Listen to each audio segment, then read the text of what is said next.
So means it's time to officially start the meeting. My name is Rick Jennings. I'm the vice chair today, and I'll be chairing the meeting today. And I want to welcome you all to the August 28th meeting. Okay, I'm gonna put it over here. Thank you. So the meeting of August 28th, Sacramento Regional Transit Board of Directors. This is a hybrid meeting, meaning that the members of the public can participate in the meeting either in person or virtually. This meeting is being live streamed, and the slide on the screen shows the information on how you can join the webinar and Zoom in if you'd like to. You can also call the meeting at 253-215-8782. And the webinar access code is 837-9338-8162. Okay, so with that, I think we will do the Pledge of Allegiance. And I'm going to call on my colleague, Michael, to give us the Pledge of Allegiance.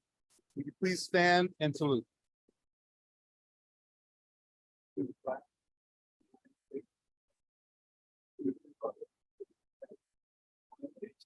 Under God, with liberty and justice for all.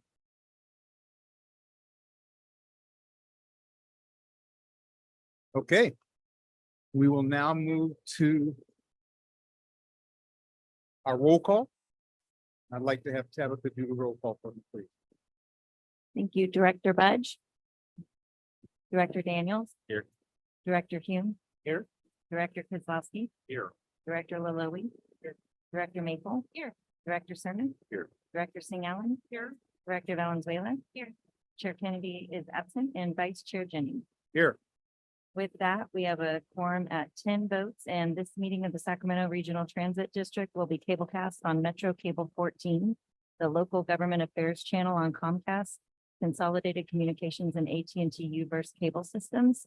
This meeting is closed caption and webcast at metro14live.saccounty.gov. Today's meeting replays Wednesday, August 30th at 2 p.m. and Friday, September 1st at 2 p.m. on channel 14. This meeting can also be viewed at youtube.com/Metro Cable 14. Members of the audience wishing to address the board should fill out a speaker card located at the rear of the room and provide it to myself or Adam. Once the item has been called, additional speaker cards will not be accepted. Individuals will have 3 minutes to address the board. The timer will chime when you have 30 seconds remaining, and then again when your time is up. Public comment will be taken first from those in the boardroom and then from those joining us by phone or Zoom. If you're participating by phone, please push *9 to indicate a desire to comment. And if you're joining us through Zoom, please push the raise hand button. Be sure to unmute yourself when it is your turn to speak and voluntarily state your name for the record. Okay. Any other business we need to take before we start the agenda? Tabitha, But do you want me to go ahead and call the consent calendar? would you please? Okay, so consent calendar items 2.1 to 2.13. Items 2.7 and 2.9 are going to be pulled by staff, and they will be added to a future agenda. So I have one comment for 2.7. Jeffrey, I wanted to let you know that's being pulled. And we also have several items that are coming up now. All of these ones.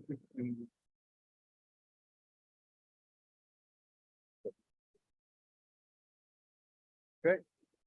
I believe that's the only person wanting to speak on the two items that were pulled. Do we need a motion to pull those items? Okay, without a motion, then let's do the consent calendar. I hear a movement and a second. Can't tell the voices from here, but thank you, thank you. Any comments, questions, or on the consent calendar? Do we need to do a roll call? Yeah, you can do a voice vote. All in favor, say aye. Aye. All opposed, nay. All abstain.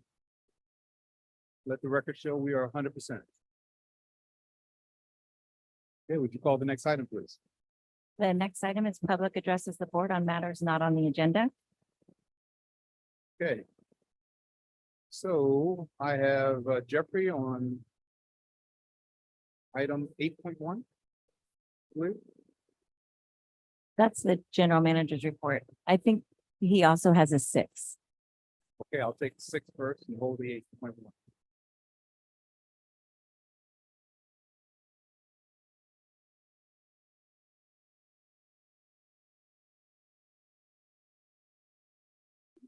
Hear me. Again, I presume most of you have seen the pictures that I sent to the board as a comment. If you need an explanation about that, that's a year and a half old. It's just what that happened this last week in explanation of what for accessibility, what you now have to make in a change because you have brand new buses that have the same defect for accessibility. When you guys want to ask questions about that, realize it could have been changed and adjusted. Just no one noticed and realized that for accessibility, there is a problem with wheelchair. And now you have to put them to the left seat first so that you do not have the aisles blocked. But it is something that you should refer back to the map to review the policy for what needs to happen in accessibility in the disability area. New buses have difficulties, just like your low-field vehicles have difficulties. The last thing that you've also had this last week, I'm sure heard enough about the I-80 elevator. That I would respectfully again say, you need to have at that bottom elevator off the light rail, a posted sign up there that says, when the elevators are down, within 30 minutes or an hour, whatever it takes for you to note that there is going to be a shuttle service that will be there every 30 minutes to get you moved from the lower level to the upper level, so you don't have what's happened at 6 o'clock in the morning and maybe 6 o'clock at night. That a wheelchair has to be climbed up the stairs, which is 3 levels, on there. These are things that the public should have, been taken care of. And it's one that I can say, gee, Henry, and I remember that's the first action that you have to take as a general manager is getting the elevators fixed at I-80. You guys thought they were fixed, but nobody apparently monitored them to see how often they were still going down, one or the order or both of going down. I hope we're on the way to getting that resolved, but I would still say, just like with the construction going on, you need to have some of your ambassadors there to direct where people need to do. And unfortunately, at 6 o'clock in the morning, people desperately needing to get to work. You need to be able at 4 o'clock, when you are cleaning the station, make sure that the elevators are functioning. I believe there's other information, but it's happening and going on. But again, years. I see my time is up, but I cannot tell it. But well, thank you. Board, please ask for more questions and get more answers out through there. The other item with dealing with the elevator, which is simply just what the maintenance contract has been from 5 years ago to now to what you were starting. I didn't see that information in the records. So thank you again. Try to work it. great. Thank you very much as well. Not Jeffrey, Rick. You have several items here on that 2.5 we've already voted on. So I'm glad I supported that one. But the others were, we'll wait till we get to those GM reports and on not on the agenda. well, I'm speaking on the consent calendar. The other items on the consent calendar were Okay, 710 and 711. 710 and 711. And 710 was the I can't remember what they were, but I support them both. And yeah, 710, what I would like to see with Bike Mark, I don't know if this is the same company that would make the bus, the net card machines on the bus. Are they going to install it on the light rail? Because just like with all of the transit systems down in the Bay Area, that we need to have a system that is paid for. We need to be able to have people verify their Connect cards on the light rail trains as was stated in most previous meetings, that the Connect card machines at the stations, I mean, if, as far as people verifying their Connect card on the train, that's one thing, but to load money on their Connect card, I get, if that has to be done in the station, so be it, but that we need to maybe have a camera nearby to surveil if any homeless people are gonna be, just like the BART stations are paid fare zone. Excuse me, I'm nervous. Just like the BART stations down in the Bay Area are a paid fare zone, so should our light rail stations. And I support SB1, the gas tax, because not only is that good for roads, but also for public transit. Thank you. Thank you. Thank you. Okay. Next item, please.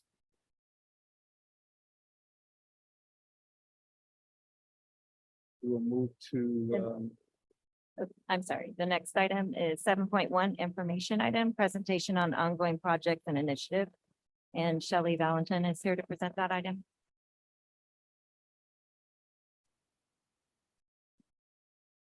Thank you. Good evening, Vice Chair Jennings and board members. I'm Shelley Valentin, Deputy General Manager for SACRT, and I will be joined tonight by Lisa Hines, our VP of Security, Safety, and Customer Satisfaction. So we are back tonight. This is part two of the presentations we started last time to provide you all an update on key projects and initiatives. So as a reminder, we have organized and categorized recent feedback, questions, and suggestions from the board. And we are using this information to serve as a guide in crafting our presentations. This list will evolve as we continue to receive more feedback from you, and if we identify other topic areas that you might be interested in. So just as a quick review, at the July meeting, we provided updates on 4 topics. Our new community advocate recognition program, the status of the What IAT project, our low-floor light rail conversion and outreach, and our social equity program.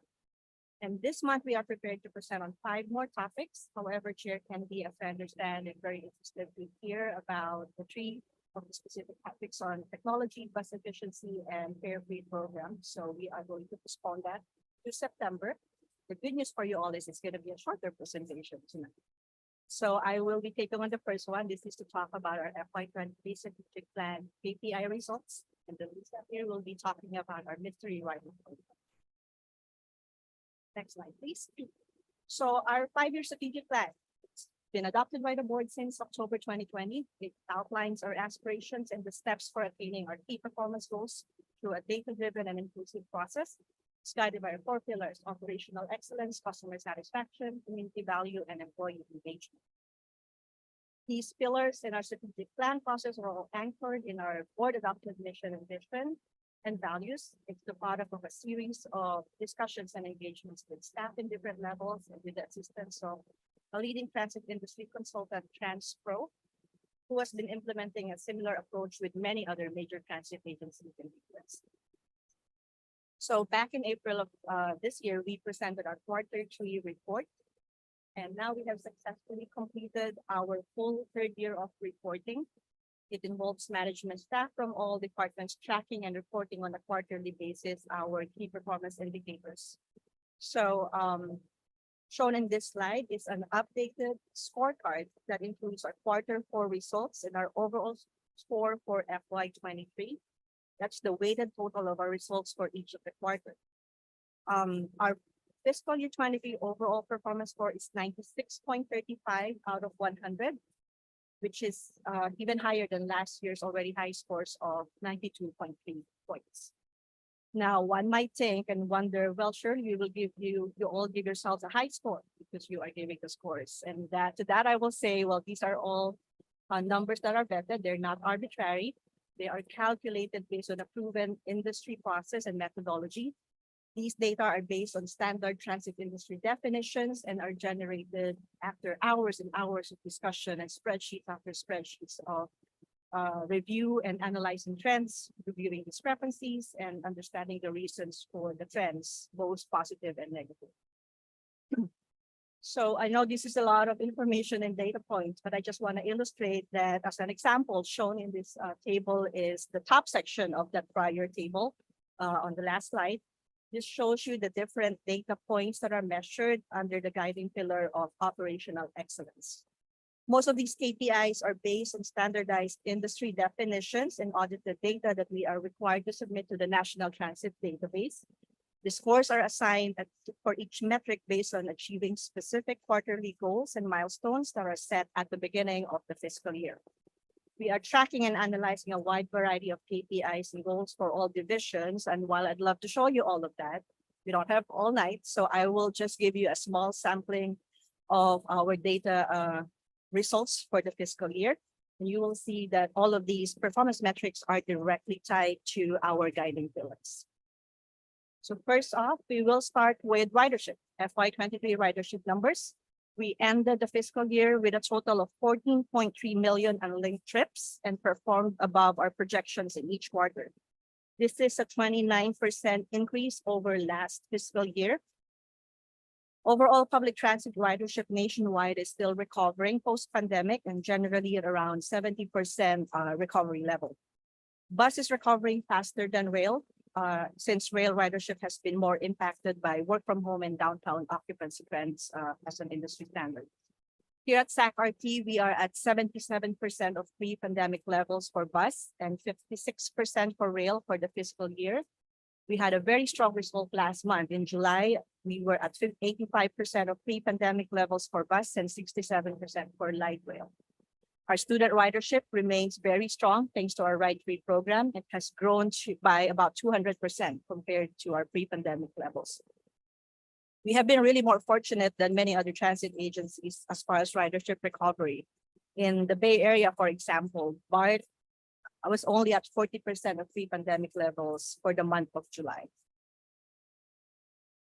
Customer satisfaction is one of our 4 pillars, so we continue to invest in this area. In fiscal year 23, our customer satisfaction department received a total of 286,000 calls, which increased by 20% from last year. Even with a steady increase, you can see that the customer service team has been working to answer calls within 20 seconds. And in the 4th quarter, they answered calls at 87% of the calls, were answered within 20 seconds. Note that only about 16% of call centers consistently achieve this service level. Here are 2 important metrics related to safety and security. We have a very low crime rate at 0.0007% in fiscal year 23 for part 1 or serious crimes. As a reference, a recent report shows violent crimes in California increasing by 6.2% since 2021. Our fare evasion rate continues to be one of the lowest in the industry. Shelley, just want to emphasize that the 0.0007% are equivalent to about 7 per 1 million rides, which is among the lowest in the industry. Fare evasion rate, we continue to have the lowest in the industry at less than 1% in the last quarter. On average, we inspect about 25% of our passengers each quarter. And by focusing on a customer service first approach, we saw a 22% reduction this fiscal year compared to last year. And we've seen a downward trend in this metric for the past several years. Our on-time performance for bus is the percentage of trips completed within the scheduled on-time window.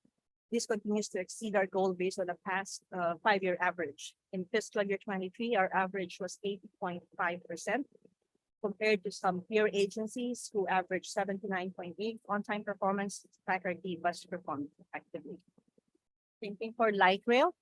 Our on-time performance over the past 5 years has averaged 96.67%, which is above our goal of 95%. So recruitment is still a major issue for the transit industry as a whole. Here at SAC-RT, we have implemented several aggressive efforts to address this, such as streamlining our hiring process and conducting regular in-person hiring events with on-the-spot hiring opportunities. These efforts are paying off. You'll see that on average in fiscal year 23, it took about 42 days to fill positions. This is far below our goal of 60 days and much lower compared to the average public sector time to hire of 119 days. In fiscal year 23, SACRT hired a total of 259 employees, which is significant considering the tight job market.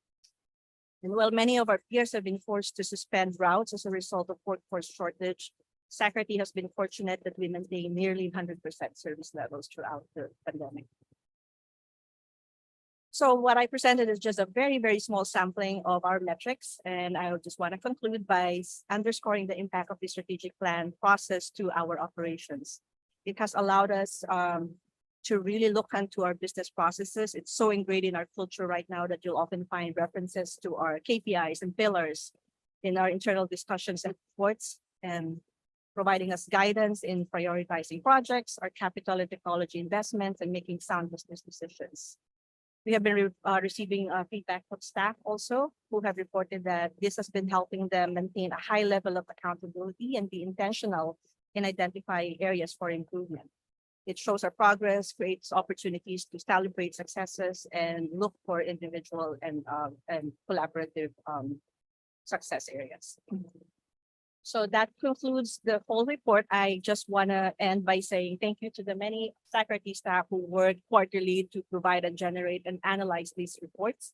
I want to say a special thanks to Sarah Kerber, our data guru. She's not here, but nothing gets past her. We can't make up data because Sarah will question the data, and that's why I'm confident that we are producing accurate and reliable data. We want to thank our management team, our executive team, and our GM for really prioritizing this and making a commitment to this effort. Thank you to the board for your thought-provoking questions and feedback that always makes us want to do better in the delivery of our service. And with that, I will turn it over. Well, Lisa, get started, all those numbers that you gave us, service level, the one-time performance, 80%, 87% get the calls in 20 seconds, the crime level being so low, lowest in the industry. I mean, all the percentages, all the information that you gave us, we can't stop and not give you a round of applause for a great job. You and the entire staff and everybody that works here at RT have done a great job. I mean, this makes all of us proud to be board members and serve with you. So again, just great job. And I just want to say that before we go too far. Thank you. All right. Today, I would like to present SACRT's Mystery Writer Program. We are lucky at SACRT to have outstanding operators and employees, many of which receive accommodations. This program helps highlight those employees. The Mystery Writer Program evaluates the strengths and weaknesses associated with the delivery of public transit service and identifies areas in need of improvement. It also aids SACRT staff in identifying problems and providing opportunities for service improvement. SACRT has had a mystery writer program or similar monitoring initiative throughout our history. Although we did have to pause the program during the pandemic and our contract for monitoring expired last year. My team and I are currently working with SACRT procurement to secure a new contract to bring back the mystery writer program. The goal of the program is to ensure that SACRT is delivering safe, courteous, and reliable service to all customers, especially those individuals with disabilities, and ensure a high level of customer satisfaction, which is one of our strategic pillars. We plan to expand the program from fixed route and light rail to on-demand response, paratransit, and microtransit in the future.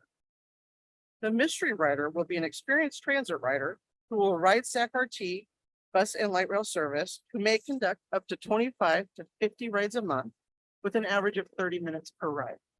The writer will blend in with other customers to appear as a typical customer, including customers who use wheelchairs and other mobility devices.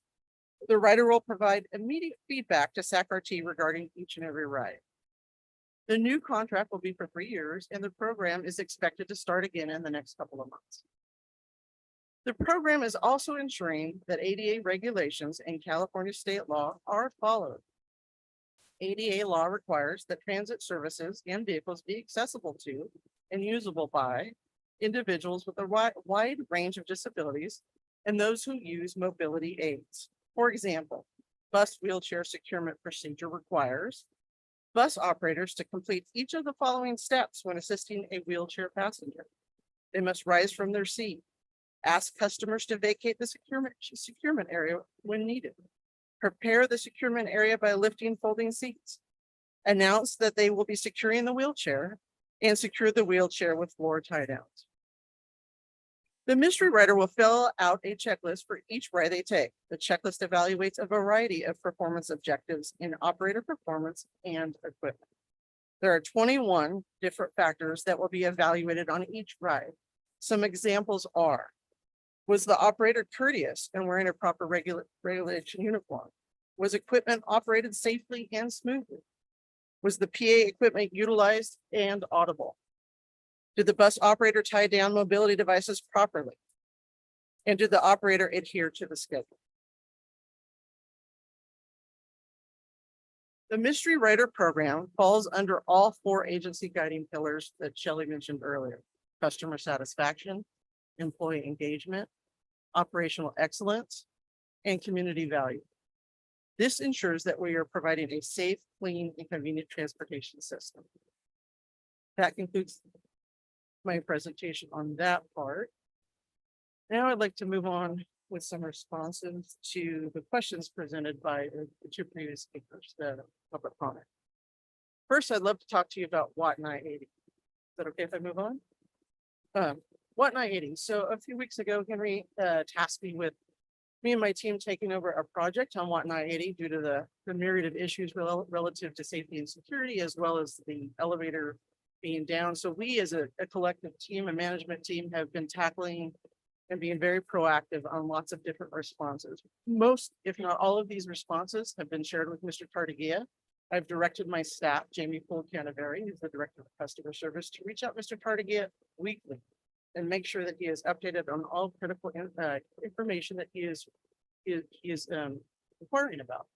So he's already been updated about most of this. The only thing he doesn't know is that Tuesday, we quickly are going to have light duty employees, the elevator monitors. So we were going to do security guards, but we figured out that we could try our own light duty employees, have them sit in the elevator. We're going to have it thoroughly cleaned, and effective Tuesday, for as many hours as we run light rail service, we will have someone in the elevators. We'll have a backup with security guards if needed, but we want to make sure that we can provide a very safe and clean environment for our people to use our elevators. We've already ordered signs. We went through the entire station. Me and my folks walked through the entire station, and then we came up with a whole list of signs, and then I reached out to my peers and they added to that list, and all those signs have been ordered. So these signs about elevator outages, about where the stairs are, even the most basic things like you're under surveillance are going to be added to that station. One thing that we're going to bring back under the security aspect is, this is going to jump questions, but every SAC-RT light rail station is a fair paid zone. So that applies to WAT 980 as well. And that's been in existence for years now. So one of the things that we're going to do from a security perspective, because we do have some situations that could be better at WAT 980, we're going to bring back fair blitzes at WAT 980. Make contact with people that are on the platform that shouldn't be there and make a heavy presence to show the people that should be there, that want to ride our system, that they're safe and secure. Moving on to the next question about the 1.5 year long issue of bus seats. There are 2 types of buses at SAC-RT. There's old buses, the 1500s, and there's new buses, the 2200s. The new buses were redesigned to enhance safety. So although there's a preference of seating Mr. Tartagia has, it is not the safest design. And that's why SAC-RT is not lagging or dragging our feet. I'm the chief of safety, and I want to share with you that we're not going to change the design. It's the best for the industry, and we follow industry practices. So it is appropriate to talk, and he has talked to the MAC and to you all and to Jamie quite a bit about this, but I just kind of wanted to take this opportunity to share with you why we haven't addressed that, because we're not going to, because we're addressing it by providing the best, safest design of buses that we possibly could. And we're going to continue with that. And then I think there was one more.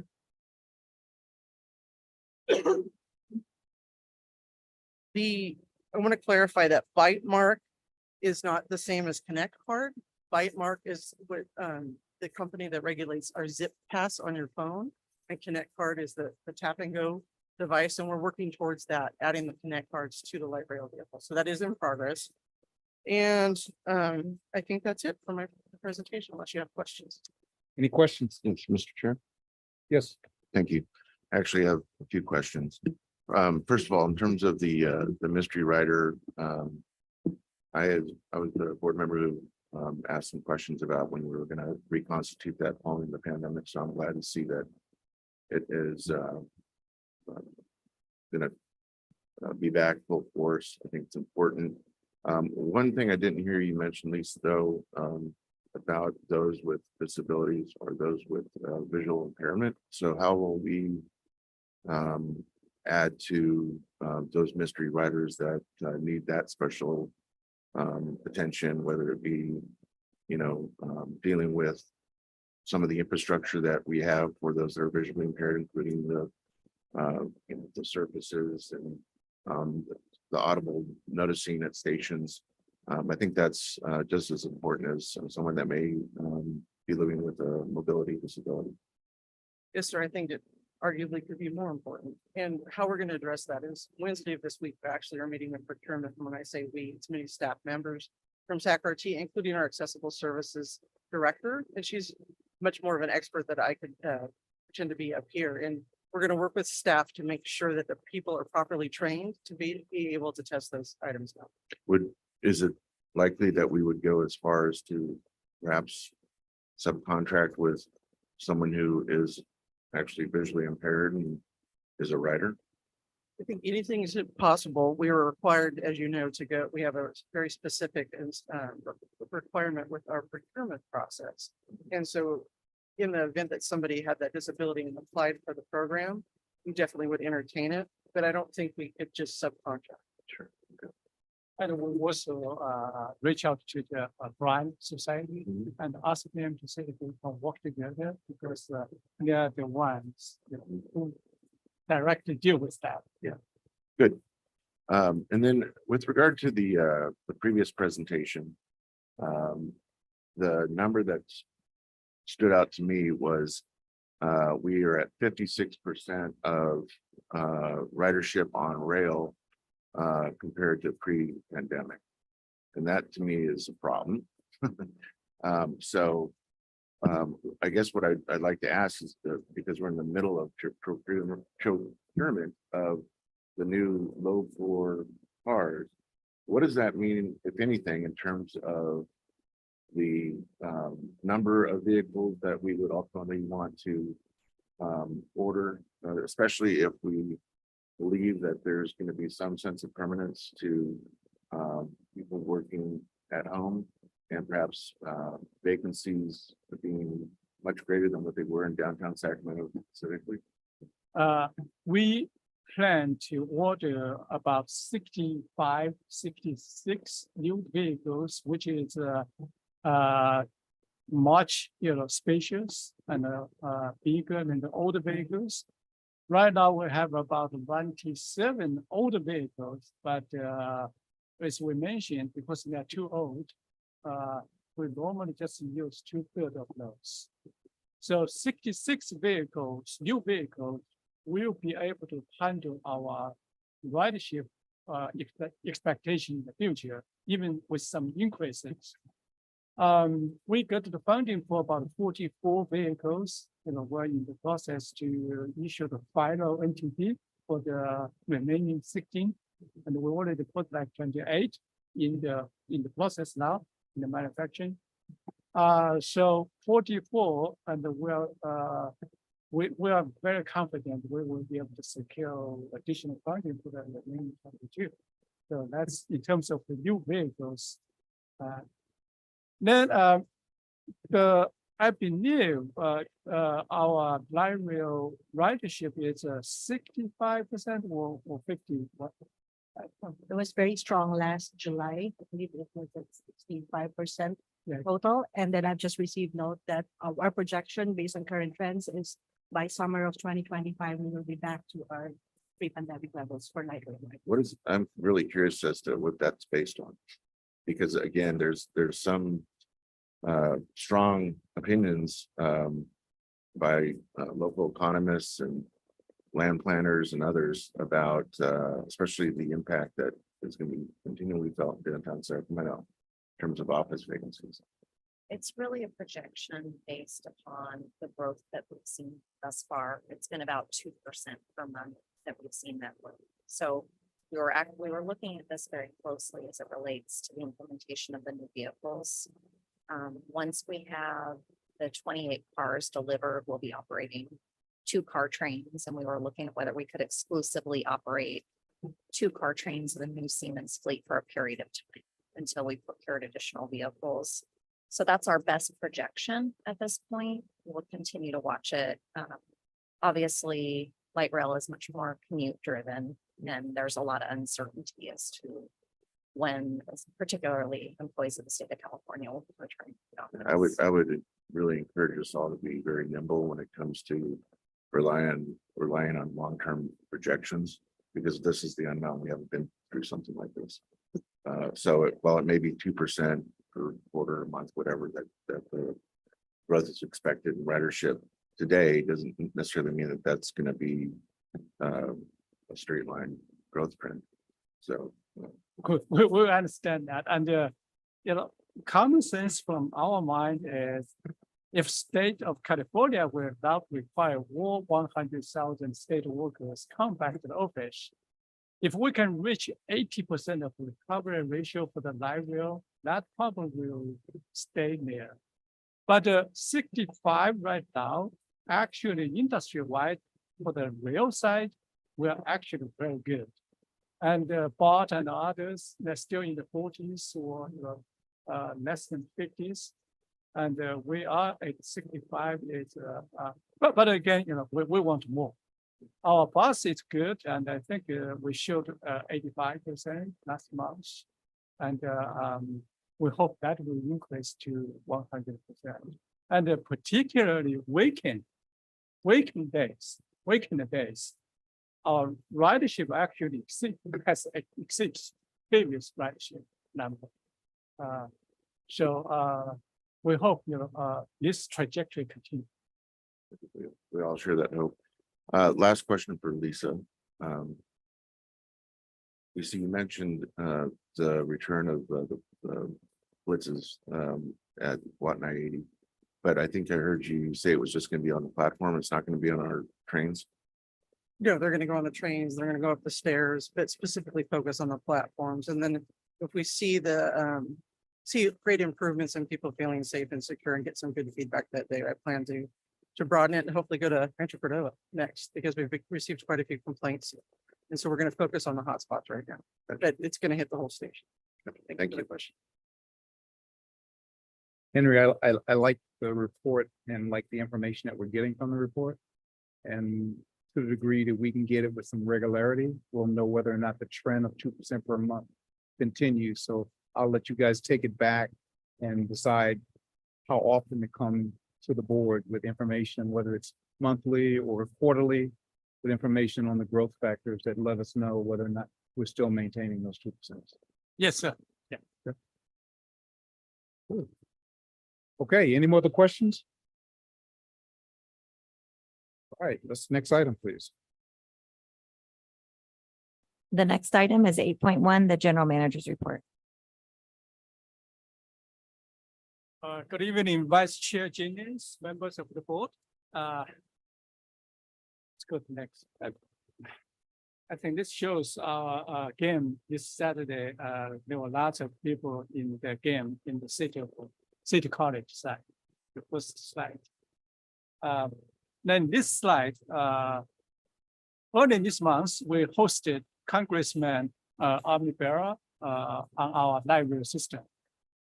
The congressman visited Arden, Del Paso, and Royal Oaks stations, 2 stations. They heard about our light rail modernization progress, and also saw firsthand some of our successful transit-oriented development partnerships. In the Del Paso station, next year, Bridge Housing is expected to break ground on a 124 unit affordable housing complex. It will include affordable housing, a child care center, and retail spaces.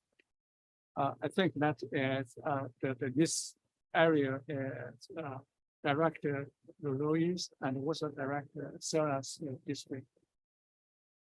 And additionally, we rode the train about a mile east to visit the CHW's Salvator apartment near Royal Oaks Station. Sacramento sold the property to CHW in 2018 for $1 million, and the CHW has since completed 120 affordable housing. They opened in June, and they had to close the waiting list right the day of their open because they reached 5,000 applicants. And some our citizens and some of our board members, especially Director Sarah and you must know, in the past that area really now looks so good. This new stylish modern beautiful apartment housing with a courtyard in between is so amazing. That makes the whole community look so better. And lots of citizens in that region had some concerns before, the CHW built that. And now they feel so happy because that complex made the whole community look much better. I mean, that means how this type of high quality affordable housing can invigorate the whole community. And we're very excited to say this type of TODs coming online, and have been working with our partners to quantify the pipeline of future housing along Sacarte's network. And initial analysis shows that since 2020, over 11,000 housing units have been constructed or are planned within half mile of Sacarte's 53 light rail stations.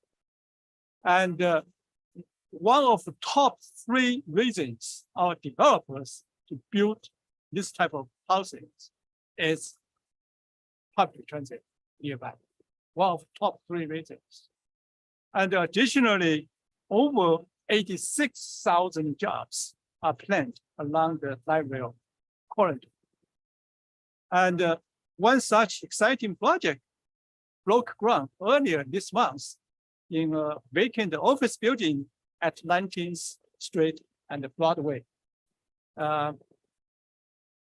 This development is a 140-unit affordable housing complex directly across the street from our Broadway light rail station. You saw these 2 wonderful leaders there to speak in that event. And I don't have to mention their name. And we're playing a major role in facilitating this type of development.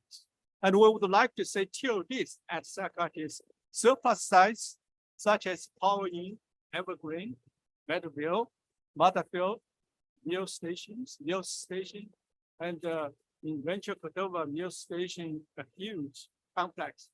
It's being planned, and I think it's in the design process. It's going to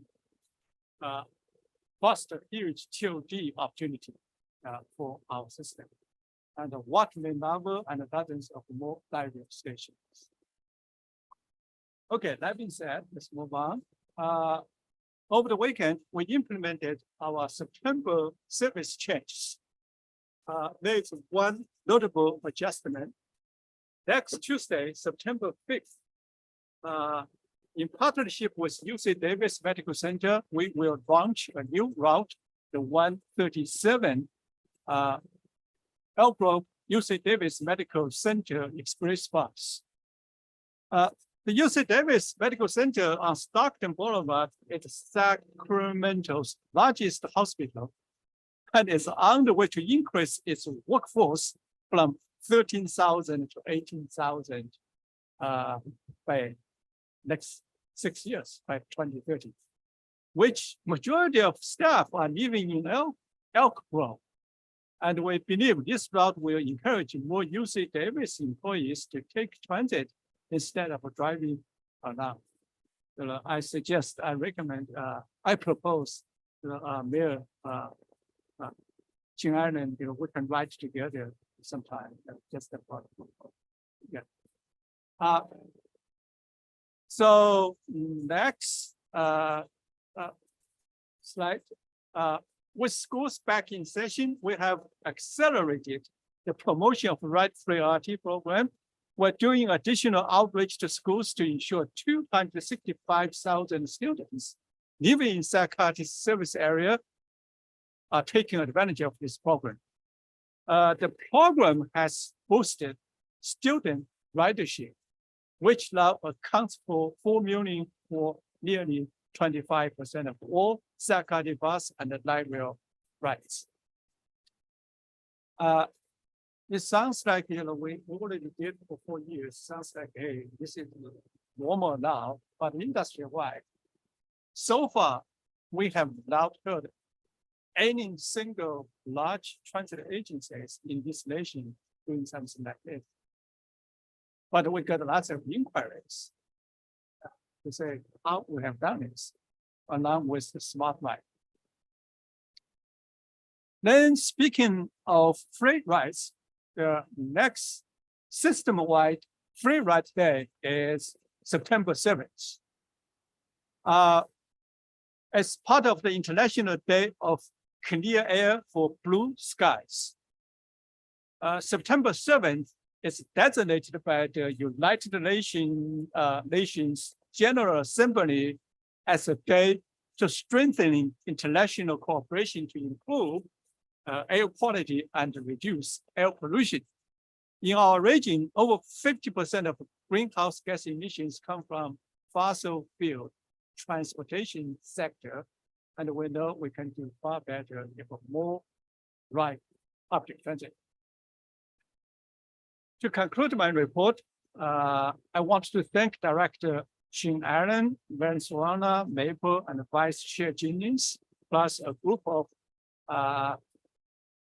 Sacramento staff for attending Mayor Stanford's State of the City event last Friday. And Director Chin Allen also was a leading panel member, I believe, it appears. Mayor proposed an initiative for potential 2024 housing and transportation sales tax measure countywide by STA, with 1/3 of the funding, about $3 billion towards housing, 1/3 for public transit, and the remaining 1/3 for roads repair. And in his speech, he praised Sacramento board and staff for implementing many innovative and effective initiatives and being an industry leader in combating climate change, addressing social justice and equity, and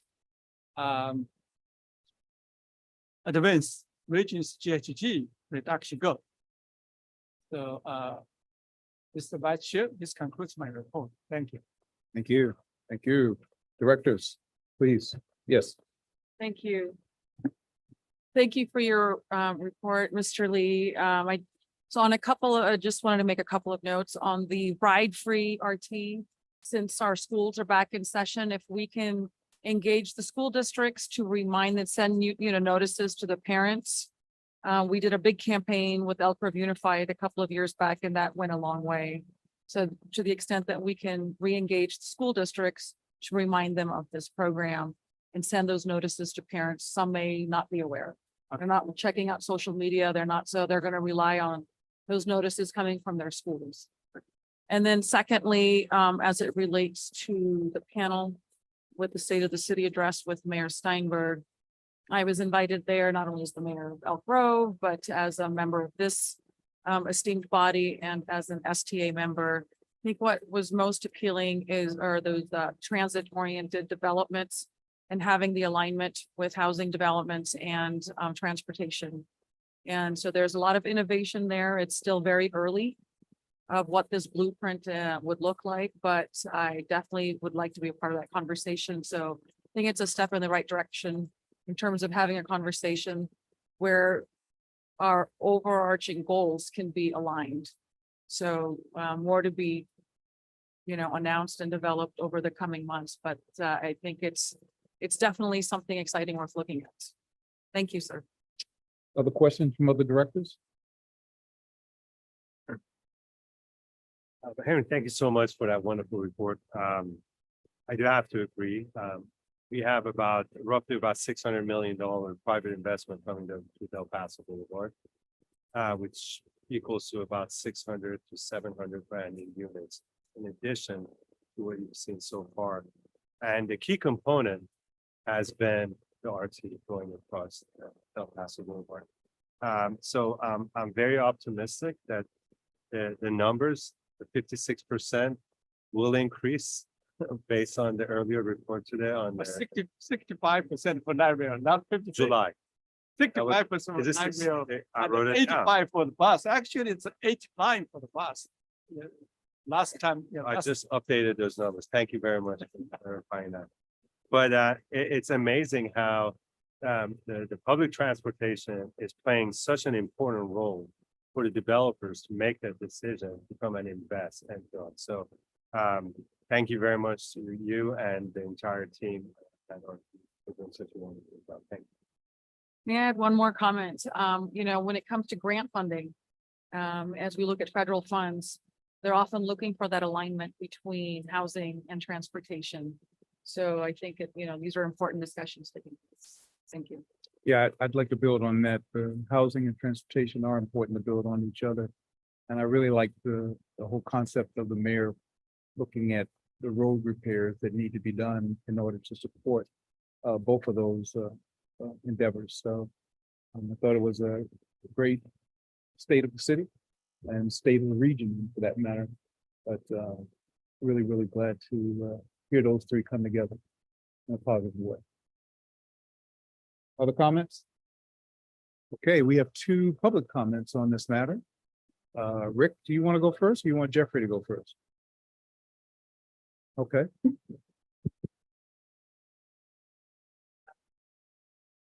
All right. Thank you. I wanted to speak on other items, but I don't think I was able to get speaker slips filled out for all of them because we started, the meeting started. But great general manager's report.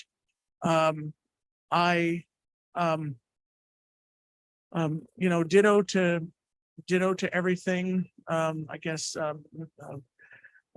Director Supervisor Cerna, thank you for bringing up the concern I had about how audible notifications could be done at stations, because that was another thing of mine. Again, Henry, great job as always. And like I said before, if you can manage San Francisco Muni or SFMTA, Municipal Transportation Agency, you can manage this. Just like if they can send a man to the moon, they could, find a way to restore eyesight. And the whole thing about transportation and housing, I wish we could annex Roseville because their transportation system is so like harsh. Thank you. Jeffrey. I will echo similarly the reminder of the 59th Street and reminder of other transit-oriented development. And I think I can go back with Rick about how some of this started off with SACOG, of the importance of transit-oriented development, and still hoping to see whether we have some good checklists and procedures as we develop more transit-oriented development. The other thing I will say to Henry is what is D going to be composed of? And when is the, should we say, buses coming? They're going to have the cameras to maintain about maintenance. Because that's been brought to my attention that, and I've a number of times spoken about major maintenance issues. And I believe a failed project is going to be related to having some buses putting cameras on the front so they get to see what a bus shelter looks like and when it needs to be cleaned. There's a number of that need to be cleaned repeatedly, and getting them on a schedule and a maintenance program to work that would be helpful. And again, thank you, Henry, for the work that you do. And I presume this is what we're trying to shoot for.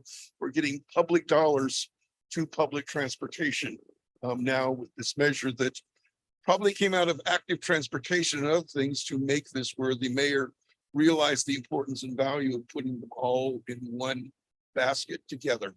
And with that, I will say thank you in silence.